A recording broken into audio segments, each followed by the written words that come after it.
Quiconque a pris le temps d'explorer l'histoire chinoise sait qu'elle peut être compliquée, mais elle est presque toujours très intéressante.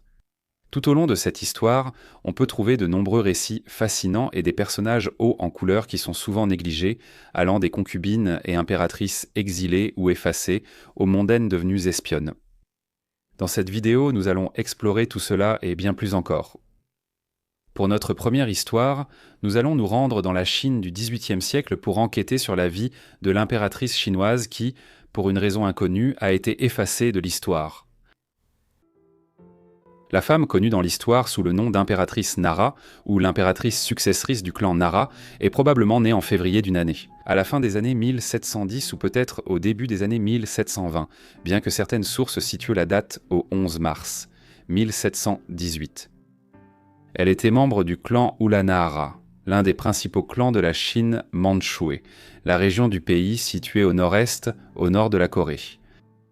Elle appartenait à la famille Nabu de la bannière bleue bordée ici, et c'était une période de l'histoire politique chinoise où les clans mandchous dominaient politiquement la Chine impériale. Une grande partie de nos informations sur la vie de l'impératrice Nara provient du ébauche de l'histoire des Qing, une vaste histoire de la dynastie Qing. La Chine, la période de l'histoire chinoise allant du début de la dynastie Qing en 1644 jusqu'à la fin du régime impérial en 1911. Les travaux sur ce projet ont débuté au début de la République chinoise, au milieu des années 1910, en utilisant des sources aujourd'hui indisponibles. De plus, l'histoire du milieu du XVIIIe siècle présentée dans l'ébauche d'histoire reste encore très lacunaire par endroits. De plus, le traitement qu'elle réserve à l'impératrice Nara est particulièrement opaque, et de nombreux chercheurs ont émis l'hypothèse que les archives concernant son époque en tant qu'impératrice consort de Chine ont été délibérément détruites afin d'effacer toute trace de sa vie en tant qu'épouse de l'empereur. Mais pourquoi ? Pour répondre à cette question, nous devons approfondir sa vie. Mais d'après les informations limitées dont nous disposons, une chose semble claire. L'impératrice a été nommée seconde épouse de Hongli, l'héritier du trône chinois, par son père, l'empereur Yongzhen, en 1735. Cela l'a placée en position de peut-être devenir un jour impératrice de Chine, mais en tant que seconde épouse, elle restait derrière Fusha, la première épouse de Hongli.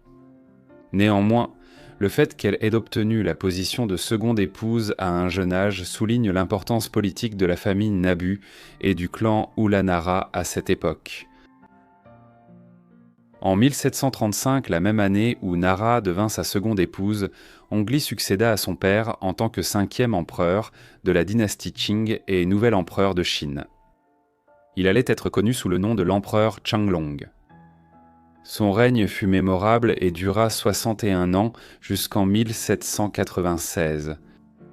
Au cours de celui-ci, l'Empire chinois, qui avait traversé une période de grands troubles internes, de guerres civiles et de déclin au XVIIe siècle, fut complètement rajeuni.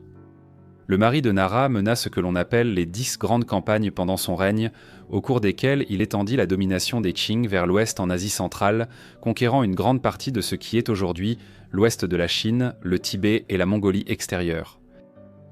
Pendant les 13 premières années de son règne, Nara resta une épouse secondaire. Cela était dû à la primauté de l'impératrice Xiao Shangchun, qui occupa alors la place d'impératrice consort et qui était la première épouse de l'empereur Shanglong. Sa réputation était très élevée au sein de la société chinoise de l'époque, en partie parce qu'elle était perçue comme une grande partisane du confucianisme que son mari tentait de raviver à travers un programme de construction. L'impératrice donna naissance à de nombreux enfants durant les années 1730 et 1740 afin d'assurer la dynastie, mais en 1748, elle mourut prématurément. La cause précise de sa mort reste incertaine, mais la plupart des récits disent qu'elle est morte en voyage en bateau, peut-être noyée ou malade. De plus, l'un de ses enfants était mort de la variole quelques semaines plus tôt, donc l'impératrice a peut-être succombé à la même maladie. La mort de l'impératrice Xiao Shangchun permit à Nara de passer du rang de seconde épouse de l'empereur Chenglong à celui de consort impérial de premier rang, un rang en dessous de l'impératrice. Cela pouvait être dû à sa relation favorable avec la mère de l'empereur, l'impératrice douairière Chongqing, qui appréciait la seconde épouse et avait veillé à ce qu'elle reçoive le titre de noble consort Xiang en 1745. À peine 3 ans plus tard, elle devint de façon inattendue l'impératrice de fait, sans emporter le titre. Bien que l'empereur ait eu de nombreux héritiers, au moment où Nara accéda au titre impérial, elle en donna d'autres au début des années 1750. Un fils, Yongji, qui était le 12e fils de l'empereur, naquit en 1752 une fille, la 5e de l'empereur, naquit l'année suivante, tandis qu'un autre fils, Yongjing, vint au monde en 1756. Il n'est pas clair si ce furent les seuls enfants que l'impératrice Nara donna à l'empereur, mais il semble probable qu'il y en ait eu d'autres. Pourtant, ils pourraient être morts jeunes, ou peut-être n'ont-ils tout simplement pas été enregistrés à l'époque, car ils étaient nés avant qu'elle ne devienne impératrice en 1750. La seconde impératrice, ou impératrice Nara, servit comme impératrice, consort pendant environ 16 ans, de 1750 à 1766. Avant cela, elle occupait le poste de consort impérial de premier rang, car l'empereur, dévasté par la mort de sa première épouse, ordonna 2 années de deuil. Par conséquent, la principale tâche de la seconde impératrice à cette époque était de superviser le harem impérial, et elle n'assuma ses fonctions officielles et son titre d'impératrice qu'en 1750. À ce moment-là, ses obligations devinrent beaucoup plus complexes. Elle devait accompagner l'empereur lors de nombreuses campagnes à travers la Chine. Beaucoup d'entre elles étaient en brutal.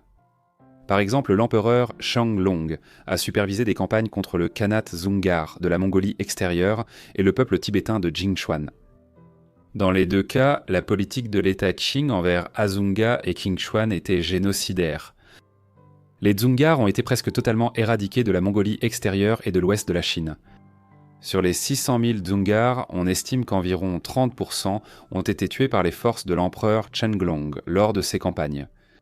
Un autre 40% a été décimé par l'arrivée de la variole dans ces terres, tandis que plus de 150 000 autres ont fui vers l'ouest dans l'Empire russe. Moins de 100 000 sont restés en vie dans les territoires de la Chine des Qing. On ignore à quel point l'impératrice Nara a assisté directement à cela lors de ses voyages avec l'empereur pendant ses campagnes, mais elle devait connaître l'ampleur de la brutalité. Aussi brutales que fussent ces méthodes, elles étaient efficaces. Et à la fin des années 1750, l'Empire Qing s'étendait jusqu'à l'ouest, au contrefort de l'Himalaya, et l'empereur Qianlong envisageait la guerre contre l'émir afghan et Maud Sahajirani dans le but d'étendre la domination Qing en Asie centrale. Cette expansion massive de l'État Qing a également placé de nombreux musulmans et bouddhistes sous la domination Qing. En tant que l'une des principales figures dans la promotion du confucianisme, les enseignements philosophiques et quasi-religieux issus de l'ancien érudit chinois Kongzi, l'impératrice. Nara était impliquée dans des efforts visant à étendre le confucianisme parmi ces nouveaux sujets vers l'ouest. La seconde impératrice est tout aussi célèbre pour le caractère dramatique de sa chute que pour toute autre chose. En 1765, la 30e année du règne de l'empereur Qianlong, lui et Nara étaient un temps tournée impériale dans les principales villes du sud de la Chine, une région de son empire que l'empereur n'avait pas traversée depuis un certain temps. C'est à cette époque que Qianlong et Nara ont probablement eu une énorme dispute. Quelques années auparavant, Qianlong était tombé amoureux d'une femme douce et belle, de 16 ans sa cadette, appelée Dame Wei. Il l'a promue très rapidement et, en 1760, elle a été élevée au rang de noble consorte Ling. Il a été supposé que, lors de la tournée, elle a demandé à Qianlong de la promouvoir au rang de noble consort impérial, un poste qui, selon la tradition, ne pouvait être obtenu tant que l'impératrice était en vie. Malgré cela, l'empereur a accepté, ce qui a rendu Nara furieuse. Mais un autre rapport affirme que la rupture entre les deux était due au fait que Qianlong participait à de multiples orgies avec des femmes locales lors de la tournée dans le sud. La goutte d'eau a été lorsqu'il a voulu faire de l'une de ces femmes une concubine. On ne sait pas si l'une de ces histoires a été la cause des actions de Nara, mais ce qu'elle a fait a choqué son entourage. Lors de la tournée impériale, Nara s'est coupé les cheveux courts. Selon la tradition mandchoue de l'époque, cela était considéré comme blasphématoire, car les cheveux sur le dessus de la tête ne devaient pas être coupés de cette manière, sauf en cas de deuil. Cela a donc été perçu comme un effort de l'impératrice pour maudire son mari et l'impératrice douairière. Beaucoup des vies d'Antoli dont nous parlons sur cette chaîne ont été façonnées par l'instabilité politique, l'instabilité financière et ce genre d'incertitude qui laissait aux gens très peu de contrôle sur leur avenir. En ce qui concerne l'argent, je préfère les approches structurées, surtout lorsqu'il s'agit d'investir, parce que la vérité, c'est que l'incertitude influence encore les choix que les gens font aujourd'hui. Des études montrent que 66% des investisseurs regrettent au moins une décision d'investissement, et ce n'est pas difficile à comprendre. Sur le marché boursier, on vous demande constamment d'acheter, de vendre, d'attendre et de réagir. C'est pourquoi j'ai commencé à chercher une autre façon d'investir, une méthode qui ne nécessitait pas de surveiller le marché toute la journée. C'est à ce moment-là que j'ai découvert Mintos. Avec Mintos, je peux investir dans des prêts et gagner des intérêts. Au lieu d'essayer de prédire ce qu'une action pourrait faire, le rendement attendu pour chaque prêt est fixé à l'avance. Les paiements peuvent arriver chaque jour comme un revenu passif, rendant le processus plus stable et facile à suivre. Je peux aussi filtrer par rendement, risque, horizon temporel, pays et devise. Et pour une approche encore plus simple, Mintos propose également des portefeuilles automatisés. Les rendements moyens sur les prêts sont d'environ 11%. Et pour quiconque cherche un revenu passif, c'est un chiffre très élevé. Mintos opère depuis 2014, compte plus de 600 000 utilisateurs et est réglementé dans l'UE sous MiFID. Et en ce moment, vous pouvez obtenir un bonus allant jusqu'à 500 € lorsque vous investissez un 500 € ou plus. Utilisez le lien dans la description ou scannez le code QR affiché à l'écran. Des rendements stables, pas de surprise, et en plus un bonus. Ne le manquez pas et bonne chance. Préliminaire de l'histoire des Qing affirme qu'elle a ensuite été renvoyée de la tournée impériale par l'empereur et raccompagnée à Pékin. Mais cela ne marqua pas sa disgrâce totale. Des recherches récentes ont indiqué que les archives impériales de l'époque montrent que l'impératrice Inara recevait toujours la même quantité de biens domestiques qu'avant sa révocation, et que son personnel comprenait toujours 5 eunuques et 2 cuisiniers. Cependant, lorsque l'empereur Shenglong est lui-même revenu à Pékin, il a clairement pris des mesures pour rétrograder Nara.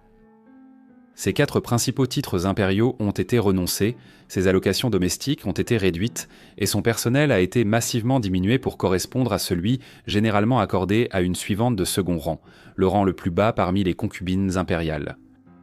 Au même moment, la noble consort Lang, la femme qui aurait pu être en partie responsable de la chute de Nara, l'a rapidement remplacée, devenant noble consort impériale en 1766.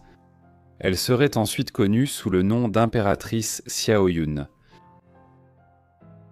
On pense que l'impératrice Nara est décédée le 19 août 1766, environ un an après sa chute, en tant qu'impératrice consort, bien que, comme pour beaucoup d'autres aspects de sa vie, il existe des récits contradictoires concernant la date de sa mort. La proximité de sa mort avec sa destitution du poste d'impératrice consort a conduit à des spéculations selon lesquelles sa mort n'était pas naturelle, mais aurait pu être précipitée par un empoisonnement. Ce qui semble assez clair, c'est qu'elle avait été malade pendant plusieurs semaines auparavant, et il semble plus plausible que sa mort soit due à une maladie, bien que la possibilité d'un acte criminel ne puisse être totalement écartée. Bien que l'empereur Changlong ne soit probablement pas responsable de sa mort, il ne l'a certainement pas pleuré de manière ostensible. Alors que l'empereur Xiao Qingchun avait été pleuré pendant 2 ans après sa mort en 1748, l'empereur n'a même pas pris la peine de retourner à Pékin pour superviser la cérémonie funéraire de sa seconde consort depuis l'endroit où il menait campagne en Chine occidentale. À la place, il a envoyé le fils adolescent d'Anara, Yongji, pour s'occuper des affaires dans la capitale. Un fonctionnaire du palais a demandé 3 ans de deuil en l'honneur de l'impératrice. En réponse, Changlong l'a exilé à vie. Une cérémonie bien plus modeste a été organisée à sa mort, loin des honneurs d'une impératrice consort. Son cercueil était en bois de mauvaise qualité et elle n'a même pas eu sa propre tombe.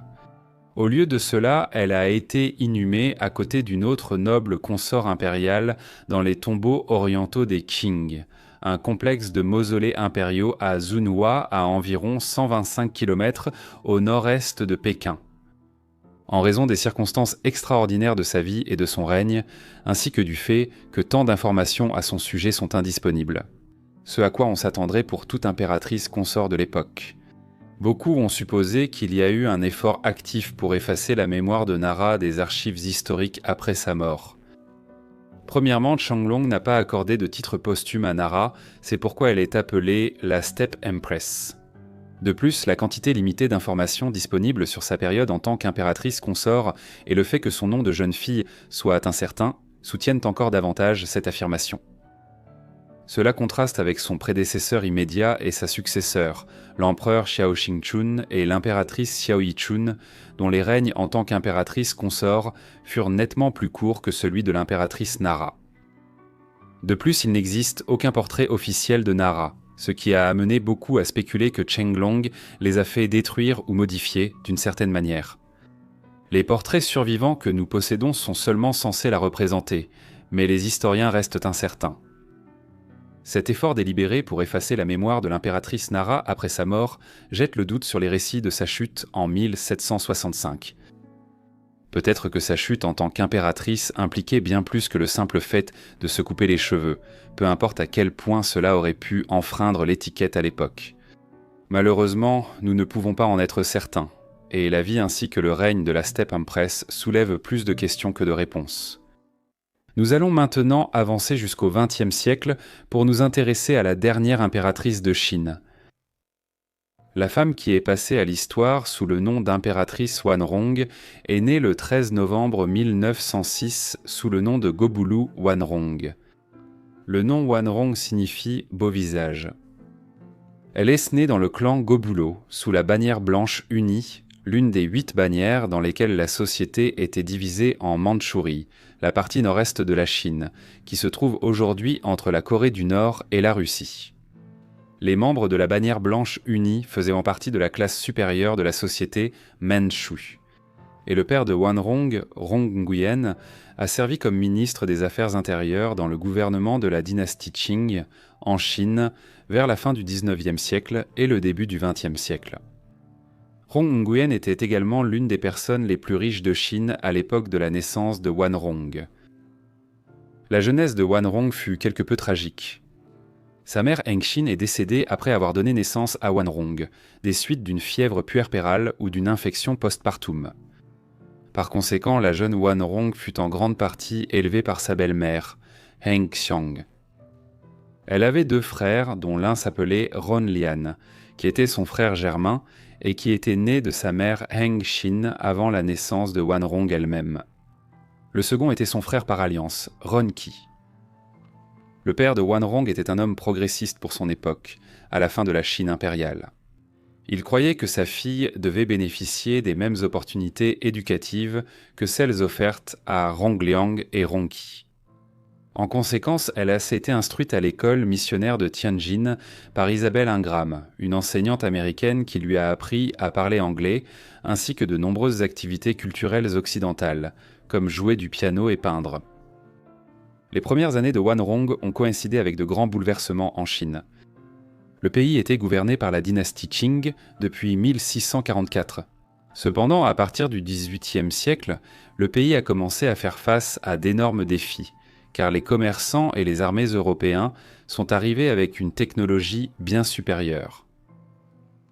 La Chine était l'un des rares pays au monde à ne pas être tombé sous la domination directe des Européens au XIXe siècle, mais la Grande-Bretagne a effectivement forcé le pays à devenir un immense marché pour l'opium qu'elle produisait en Inde. Puis, à la fin du XIXe siècle, le Japon a commencé à adopter très rapidement la technologie et les pratiques occidentales. Cette modernisation rapide du Japon et l'expansion de l'influence russe en Asie de l'Est ont mis la Chine sous pression de la part de son voisin. La situation a été aggravée par l'augmentation des problèmes internes en Chine. Un mouvement de masse pour la réforme sociale et politique avait émergé dès les premières années du XXe siècle. Puis, en 1908 seulement, 2 ans après la naissance de Wanrong, Gu Guangzhou, l'empereur Zaitian, est mort. Il a été remplacé par son neveu de 2 ans, l'empereur Puyi. Ce règne exercé par un nourrisson, alors que la Chine faisait face à une crise interne, fut désastreux. En octobre 1911, ce que l'on appelle le soulèvement de Wuchang a éclaté dans 14 des 15 provinces dans lesquelles la Chine était divisée à l'époque. En conséquence, en quelques semaines, la dynastie Qing a été forcée d'abdiquer et une nouvelle république de Chine a été établie. Cependant, ce n'était que le début d'une longue et amère guerre civile qui allait finalement durer près de 40 ans. Malgré l'établissement de la République, la famille impériale Qing était toujours autorisée à conserver ses titres et privilèges en Chine, bien qu'elle ne puisse plus gouverner le pays. En 1922, le dernier empereur déchu, Puyi, alors âgé de 16 ans, avait décidé de se marier. Et il reçut la permission de le faire, à l'intérieur de la cité interdite à Pékin, l'ancienne résidence des empereurs chinois. Pour choisir sa première épouse, l'ancien empereur s'est vu présenter 5 portraits de 5 candidates potentielles. L'une d'entre elles n'était autre que la fille de l'ancien ministre des Affaires intérieures, Wan Rong, qui avait le même âge que Puyi. Finalement, Puyi l'a choisie parmi les 5 candidates, mais seulement après quelques discussions supplémentaires sur le choix de la candidate. Ils se sont finalement mariés dans la cité interdite, le 30 novembre 1922. Pendant ce temps, alors que cela se produisait, la Chine entrait dans une nouvelle phase de sa guerre civile avec la montée du mouvement communiste chinois. Wanron semblait très hésitante à l'idée d'épouser Puyi, étant une femme indépendante avec ses propres idées. Elle ne souhaitait pas être confinée dans la cité interdite, avec ses rituels impériaux archaïques. Il n'est peut-être pas surprenant d'apprendre que son mariage avec le dernier empereur est devenu profondément malheureux. Ils n'ont pas eu d'enfants et restaient souvent sans se parler pendant de longues périodes. Elle trouva du réconfort dans d'autres occupations. Wanron écrivait de la poésie, était peintre et s'engageait également dans des œuvres caritatives. Lorsque la famine a frappé la Chine en 1923, elle a fait un don important pour les efforts de secours, un geste qui lui a valu des éloges dans les médias internationaux. Cependant, de plus en plus, la façon dont Wanron gérait sa vie domestique et conjugale malheureuse était de se tourner vers des activités moins saines. Elle a commencé à fumer de l'opium à cette époque, d'abord peut-être pour soulager ses maux de tête et son anxiété, mais sa consommation est progressivement devenue une habitude. En octobre 1924, alors que la guerre civile qui s'intensifiait à travers toute la Chine empirait, le pouvoir à Pékin fut saisi par le commandant de l'armée, Feng Yuxiang.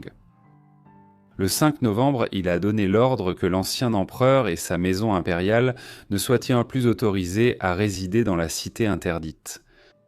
Ils furent expulsés du palais cette nuit-là et, après avoir séjourné dans quelques résidences provisoires, ils s'installèrent finalement à Tianjin, au sud-est de Pékin, sur la côte de la mer Jaune. Pendant un certain temps, ils vécurent ici dans une certaine harmonie, ayant abandonné les attributs de leur passé impérial et en occidentalisant leurs noms en Henri et Élisabeth. Cependant, la dépendance à l'opium de Wanron continua de s'aggraver encore davantage. Au début des années 1930, leurs vies changèrent radicalement. En septembre 1931, les armées du Japon impérial profitèrent des guerres civiles apparemment sans fin en Chine et envahirent la région de Mandchourie, au nord-est du pays, la terre ancestrale de Wanron. Le Japon contrôlait la Corée depuis 1910 et voulait désormais incorporer la Mandchourie à son empire grandissant. Le résultat fut une campagne militaire rapide. En février 1932, les Japonais contrôlaient entièrement la Mandchourie, mais au lieu de l'annexer directement à l'Empire japonais, il fut décidé d'y établir un régime fantoche. Ainsi, les autorités japonaises se sont alors rapprochées de Puyi et, en février 1932, l'ont installé à la tête du nouvel État fantoche appelé Manchukuo. Au début de 1934, Puyi et Wanron seraient élevés au rang d'empereur et d'impératrice du Manchukuo. La vie du couple en tant que dirigeant du Manchukuo devint très troublée. Leurs déplacements étaient étroitement surveillés et contrôlés par les autorités japonaises. Puyi devint un bouddhiste fervent, passant une grande partie de son temps à méditer et à lire. Pendant ce temps, Wanron s'est mise à adopter des chiens et à confectionner des robes. De plus, sa dépendance à l'opium avait tellement empiré qu'elle en fumait, selon les rumeurs, jusqu'à 2 onces par jour. Lors d'un long séjour au Japon, elle a eu plusieurs liaisons. L'une de ces liaisons a abouti à la naissance d'une fille illégitime. Cela a peut-être été le déclencheur de l'aggravation de la dépendance de Wanron. Lorsque les autorités japonaises ont appris que le bébé n'était pas celui de Puyi, il a été décidé de tuer la petite fille, malgré les supplications de Wanrong. Par la suite, la consommation d'opium de Wanrong a encore augmenté. On disait qu'elle avait un comportement erratique au palais impérial, faisait des crises de boulimie et n'était souvent pas présentable lors des fonctions officielles à cause de sa dépendance à l'opium. Les archives contemporaines racontent que son père avait du mal à lui rendre visite à ce moment-là. Eh bien, son état a continué à se détériorer. Ainsi pour tous, l'empereur et l'impératrice étaient présentés au monde comme les visages officiels de l'état du Manchukuo. Derrière des portes closes, leur vie se détériorait énormément, piégés par le gouvernement japonais dont ils avaient accepté l'offre de renouveler leurs titres impériaux. Au final, tout comme le cours de la politique chinoise avait provoqué la destitution de Puyi en tant qu'empereur de Chine en 1911 et l'exil forcé du couple de Pékin en 1924, ce sont les événements internationaux qui ont finalement causé leur ruine au Manchukuo. En 1939, la Seconde Guerre mondiale avait éclaté en Europe. Puis à la fin de 1941, le Japon était entré en guerre contre les États-Unis en attaquant Pearl Harbor à Hawaï. En quelques semaines, ils étaient aussi en guerre contre les nouveaux alliés des États-Unis, la Grande-Bretagne, la France et la Russie soviétique. Bien qu'ils aient été victorieux au début, incapables de s'étendre en Indochine et même dans le nord-est de l'Inde, les Japonais furent repoussés dans le Pacifique à partir de 1943. La fin arriva à l'été et à l'automne, 1945. Au début du mois d'août, les États-Unis larguèrent des bombes atomiques sur les villes d'Hiroshima et de Nagasaki au Japon. Simultanément, les Soviétiques envahirent l'État fantoche du Manchukuo. Quand ils l'ont fait, Puyi s'est enfui, laissant derrière lui sa femme. Wanrong entrait maintenant dans la dernière phase désespérée de sa vie. Au début de 1946, alors qu'elle tentait de s'enfuir en franchissant la frontière vers la Corée, elle fut capturée par les armées des communistes chinois qui prenaient progressivement le pouvoir dans toute la Chine pendant la période d'après-guerre. Dans les mois qui suivirent, Wanrong et ses quelques partisans furent transférés entre plusieurs prisons dans la province de Jilin. Pendant cette période, son état se détériorait rapidement.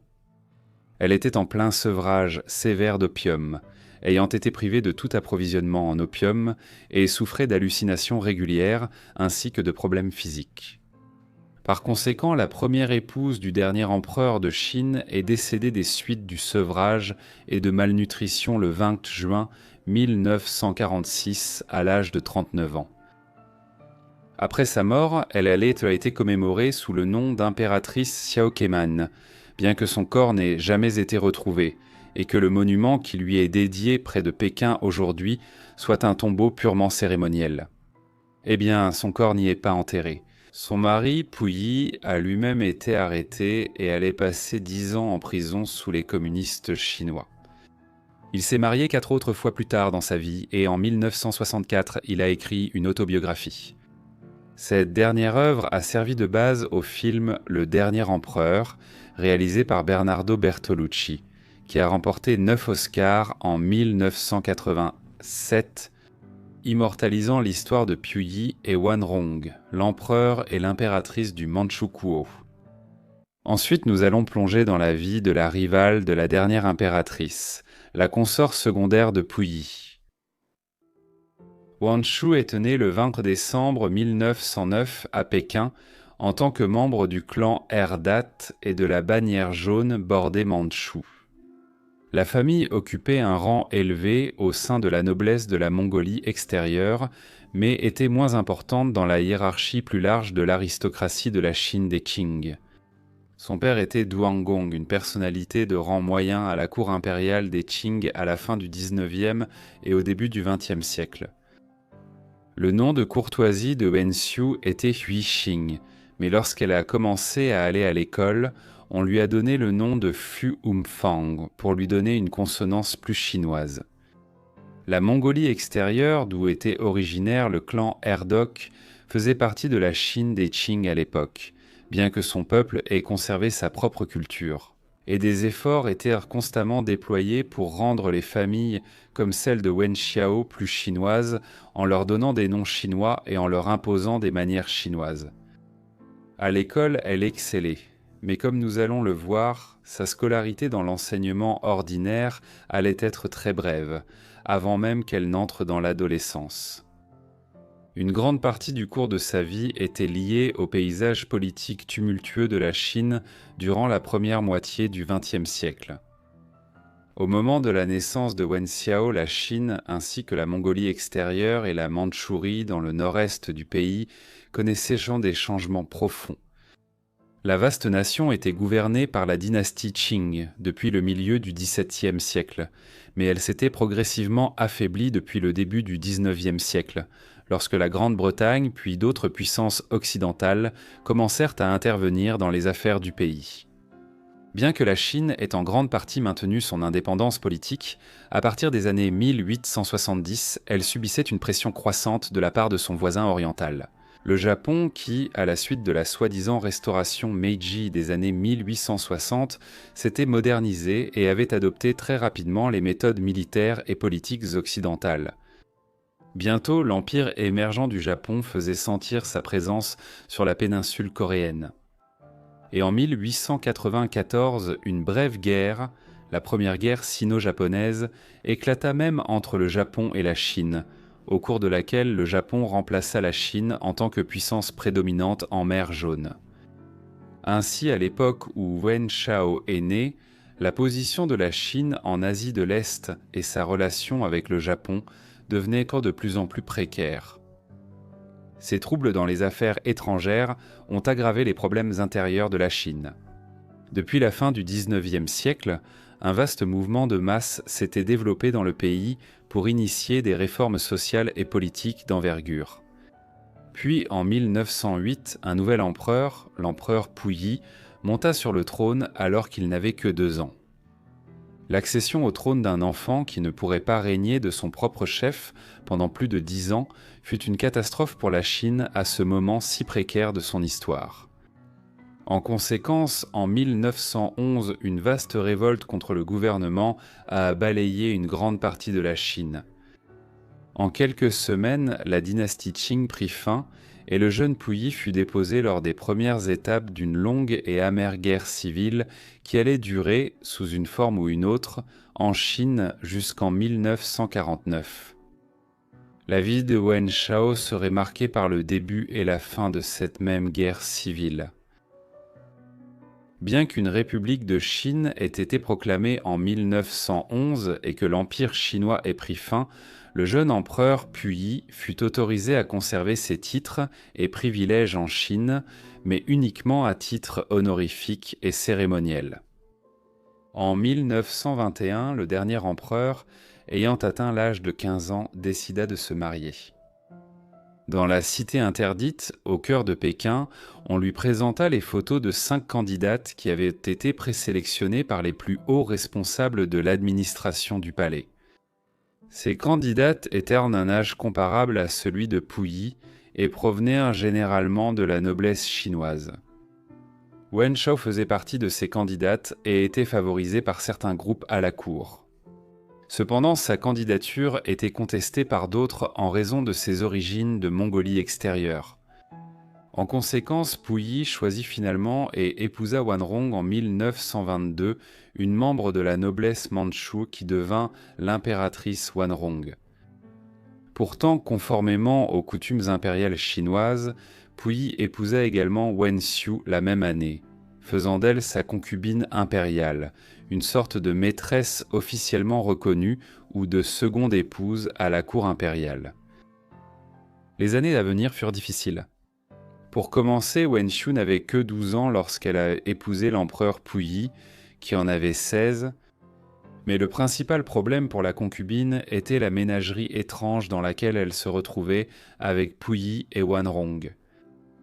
Des jalousies se sont développées très tôt entre l'empereur, l'impératrice et la concubine impériale, et celle-ci allait persister par intermittence pendant des années. Une grande partie du problème venait de Puyi lui-même, un personnage réservé et difficile qui n'avait guère assez d'énergie pour accorder de l'attention à une seule épouse, encore moins à 2. Au fil de son adolescence dans la cité interdite, Wen Xiao devint de plus en plus seul et isolé, tandis que Wanrong souffrait également, développant peu à peu une dépendance aux opiacés qui allait devenir chronique avec le temps. Tout cela était aggravé par le fait que ni Wanrong ni Wen Xiao n'eurent d'enfant avec Puyi. Une citation tirée d'un des journaux intimes de Wen Xiao à cette époque, que Puyi rapporta bien plus tard dans ses mémoires, résume parfaitement ses sentiments à ce moment-là. Ici, elle déclara « La biche piégée dans le jardin est comme une personne enfermée dans une prison qui, à moins d'une grâce générale, ne trouvera aucune liberté. » Elle se comparait à la biche. De plus, Wanrong ne supportait pas le fait que Puyi ait une autre épouse, et ainsi elle se moquait souvent et insultait la jeune Wen Xiao. Pour mieux comprendre son époque dans la cité interdite, nous pouvons nous pencher sur l'un des récits de Wen Xiao où elle affirme qu'il y avait un générateur dans le palais, mais qu'il tombait souvent en panne et que les coupures de courant étaient fréquentes. Puyi ne vivait ni avec son impératrice ni avec sa concubine, donc je devais vivre seul dans le vaste palais de Shangshung. Les nuits étaient ainsi longues et si horribles, et la solitude dans mon cœur était difficile à chasser. J'allumais une bougie et faisais face à une lampe, attendant qu'elle soit presque consumée. Quand la mèche devenait plus longue et que l'ombre projetée par la lumière commençait à vaciller, je prenais une paire de ciseaux pour raccourcir la mèche. Un élan de sentimentalité indescriptible me traversa, et je pensais que j'étais comme cette bougie à moitié consumée dont les larmes allaient bientôt s'épuiser et dont la vie se transformerait en fumée. Était-ce vraiment un palais magnifique ? Peut-être que ce n'était qu'une tombe macabre. Pourtant, sa situation n'a fait qu'empirer. En octobre 1924, à la suite d'une escalade des troubles civils dans toute la Chine, le pouvoir à Pékin fut pris par un commandant de l'armée du nom de Fang Yujiang. Quelques semaines plus tard, il a exilé Puyi et, avec lui, la famille impériale, y compris Wen Xiao à Tianjin, sur la côte de la mer Jaune au sud-est de Pékin. En 1924, il s'agissait d'une concession japonaise, des terres que le gouvernement chinois avait effectivement cédées au Japon afin d'éviter une guerre totale que la Chine ne pouvait espérer gagner. C'est ici que Wen Xiu passerait ses dernières années en tant que consort impérial. Pour un observateur extérieur, la vie de Wen Xiu à Tianjin n'était guère difficile. Les membres de la famille impériale, bien que dépourvus de pouvoir politique, ne manquèrent de rien matériellement. Étant l'impératrice que la consort impériale pouvait acheter presque tout ce qu'elle désirait. Elle pouvait même importer les dernières modes européennes à Tianjin. Pourtant, la vie à la concession était devenue de plus en plus difficile pour Wen Xiu.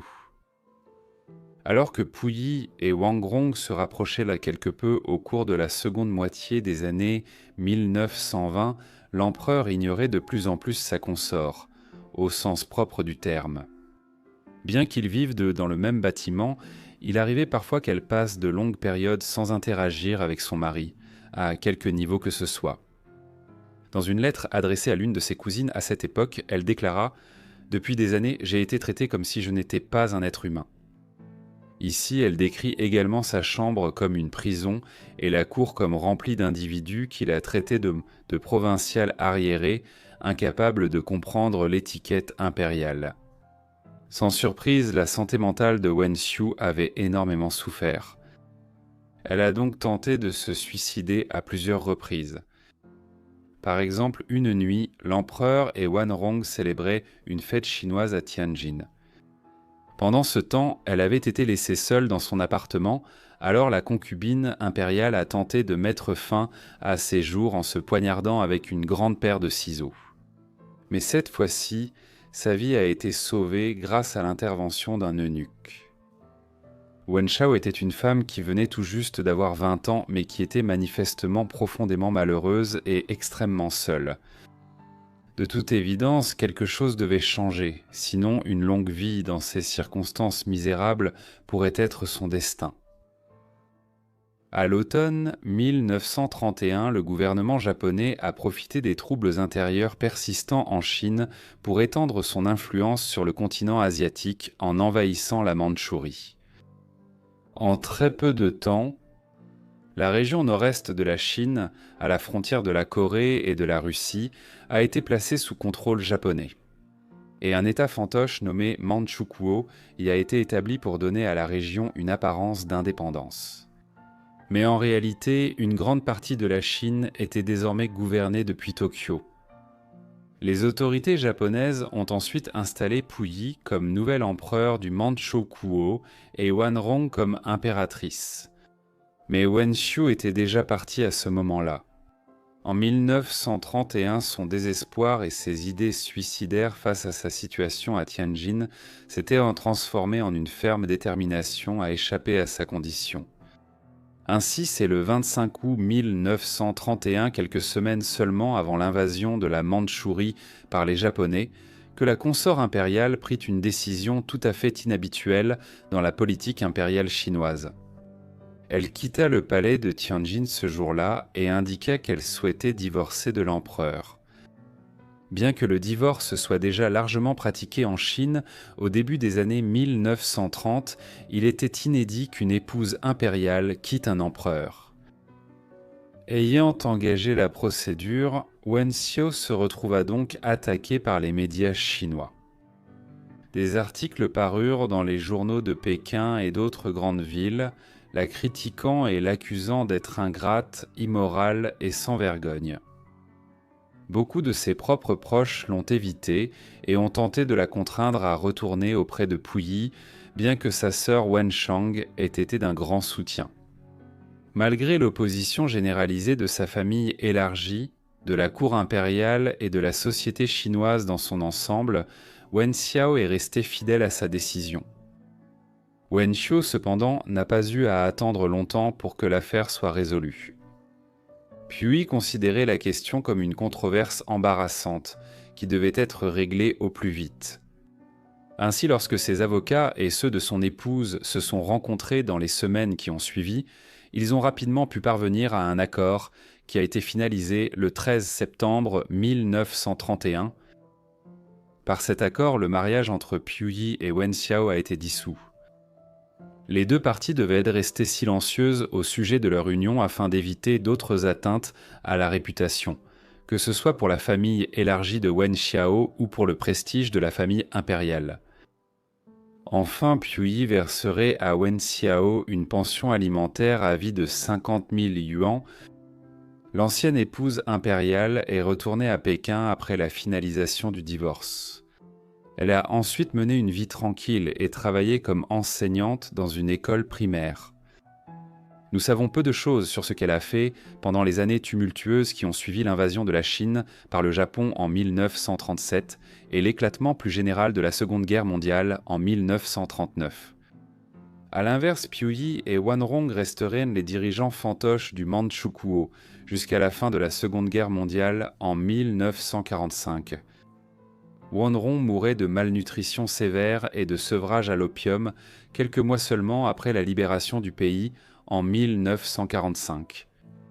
Pendant ce temps, Puyi fut jugé et condamné comme criminel de guerre lors des procès de Tokyo, qui étaient dans les procès organisés à Tokyo pour juger les criminels de guerre japonais et leurs alliés. Après la fin de la guerre, il fut condamné à 10 ans de prison. Compte tenu de cela, la décision de Wen Xiu de divorcer de Puyi seulement quelques semaines avant que la cour impériale ne soit transférée en Manchukuo semble être un choix très chanceux.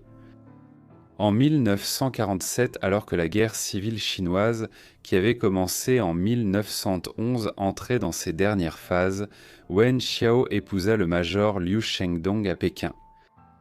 Il avait été soldat lorsqu'ils se sont rencontrés vers la fin de la Seconde Guerre mondiale, mais il avait ensuite pris sa retraite et ouvert une entreprise de location de voitures.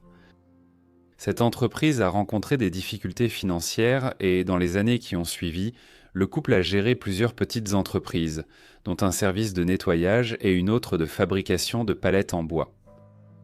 C'était une vie marquée par la pauvreté pour une femme qui, un quart de siècle plus tôt, avait vécu dans le palais impérial à l'intérieur de la cité interdite à Pékin.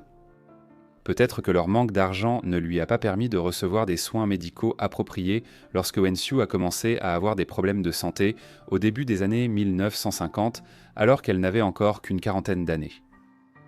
C'est à cause de cela qu'elle est décédée assez jeune, le 17 septembre 1953. À l'âge de 43 ans, très probablement d'un infarctus du myocarde ou d'une crise cardiaque. N'ayant pas d'argent pour acheter un cercueil, son mari en fabriqua un lui-même, et c'est dans celui-ci que la dernière concubine impériale de Chine fut enterrée dans le district d'Andingmen, à Pékin, quelques jours plus tard. Pour notre dernière histoire, nous allons explorer le récit d'une célèbre mondaine chinoise qui devint espionne, mais qui connut un destin tragique à cause de son travail. Zhang Pingru est né à une date incertaine en 1918 dans ce qui était alors la ville de Lanxi, dans la province du Zhejiang à l'est de la Chine. Son père était Zheng Yuiwan, un nationaliste chinois à une époque où le pays traversait une longue guerre civile. La Chine avait été secouée par l'instabilité politique pendant des décennies depuis que les Britanniques étaient intervenus ici lors des soi-disant guerres de l'opium au XIXe siècle. Entre les années 1910 et 1940, différents groupes ont émergé, cherchant à prendre le pouvoir et à construire une nouvelle Chine, les plus puissants étant le Kuomintang, ou les nationalistes et les communistes. Le père de Zheng était un commandant supérieur du Kuomintang qui a servi sous Sun Yat-sen, le premier président de la République de Chine au début des années 1910. La mère de Pingru était japonaise et cela a eu une grande importance dans l'histoire ultérieure de sa fille. Quand il était plus jeune, son père avait étudié au Japon. Pendant cette période, il a rencontré et finalement épousé Henako Kimura, qui a ensuite adopté le nom de Zheng Huajun après leur retour en Chine. Ils ont eu 5 enfants, Pingru étant la deuxième de leurs 3 filles. Les origines familiales de Pingru sont importantes dans son histoire, car l'ethnie et la nationalité de sa mère y sont pour beaucoup. Elle a appris à parler couramment japonais dans sa jeunesse. Un trait qui deviendrait important dans les années 1930. Après leur retour en Chine, le père de Zheng Pingru avait accepté un poste d'enseignant à l'université Fudan dans la ville de Shanghai, une université fondée en 1905. Cependant, Pingru n'a pas étudié ici une fois entré dans l'âge adulte et a plutôt suivi des études au collège de politique et de droit de Shanghai. La famille Zheng n'était ni pauvre ni inconnue dans la société shanghaïenne. Dans les années 1920 et 1930, alors qu'elle arrivait à la fin de son adolescence et au début de la vingtaine, Pingru a commencé à assister régulièrement à des événements sociaux importants de la ville. Lors de ces événements, elle était célébrée pour sa beauté, qui était assez unique à l'époque en raison de ses origines mixtes chinoises et japonaises. Un signe de sa réputation grandissante en tant que mondaine de Shanghai s'est manifesté en 1937 alors qu'elle n'avait que 19 ans. Eh bien, on lui a demandé d'apparaître dans le Liang New ou The Young Companion, un magazine illustré sino-anglais publié à Shanghai depuis le milieu des années 1920. Liang Yu était en fait la équivalent shanghaïen du magazine Cosmopolitan dans les années 1930. Des rapports ultérieurs suggéreront qu'elle était volage et qu'elle avait de nombreux amants à la fin des années 1930. Mais cela peut en grande partie être écarté et il n'existe de preuve que Pingru n'a eu qu'un seul petit ami pendant une courte période au début de sa vie adulte. Quoi qu'il en soit, la vie de Pingru fut rapidement bouleversée par les événements politiques traumatisants qui secouaient l'Asie de l'Est à cette époque. Depuis le début du XXe siècle, l'Empire du Japon n'a cessé d'accroître sa puissance dans la région du Pacifique occidental, annexant d'abord la Corée, puis intervenant ensuite en Chine. Puis, en 1931, le Japon a envahi la Mandchourie et a établi un État fantoche, le Mandchoukuo, dans ce qui correspond aujourd'hui au nord-est de la Chine. Des conflits sporadiques ont éclaté entre la Chine et le Japon à partir de 1931, mais ceux-ci ne sont pas allés au-delà d'escarmouches frontalières et de tensions diplomatiques. Pourtant, pour la plupart des observateurs, il était évident qu'une guerre entre les deux nations était inévitable. Malgré les origines de sa mère, la famille de Pingrú s'opposait aux agressions japonaises contre la Chine. Et dès 1932, alors qu'elle entrait à peine dans l'adolescence, Pingrú participa à une manifestation à Shanghai contre l'expansionnisme japonais dans le nord de la Chine. Puis le conflit inévitable arriva finalement en 1937. Un incident connu sous le nom d'incident du pont Marco Polo, en juillet de cette année-là, fut exploité par le gouvernement japonais comme prétexte pour déclencher la Seconde Guerre sino-japonaise. La Chine, un pays qui n'avait pas réussi à se moderniser assez rapidement, ni à créer un État centralisé puissant à l'occidental comme l'avait fait le Japon depuis le XIXe siècle, avait peu de chance. Et en quelques mois à peine, les principales villes de Pékin, Shanghai et Nankin avaient été capturées et occupées par les forces japonaises.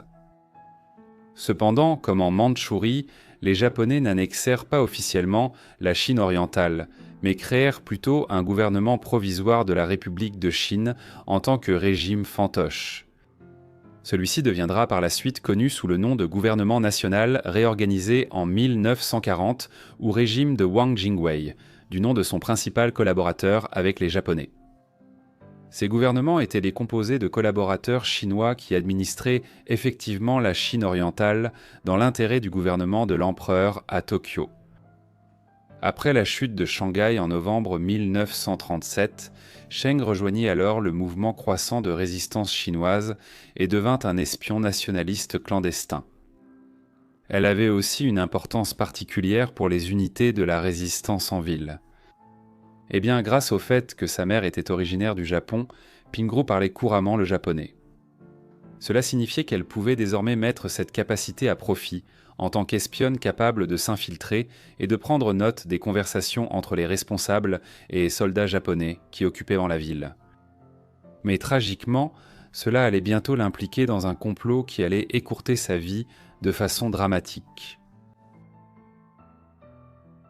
Le complot d'assassinat auquel Zheng Pingrú allait être notoirement associé à la fin des années 1930 avait Ding Molken pour cible. Ding avait été un homme politique de la République de Chine pendant les années 1920 et au début des années 1930.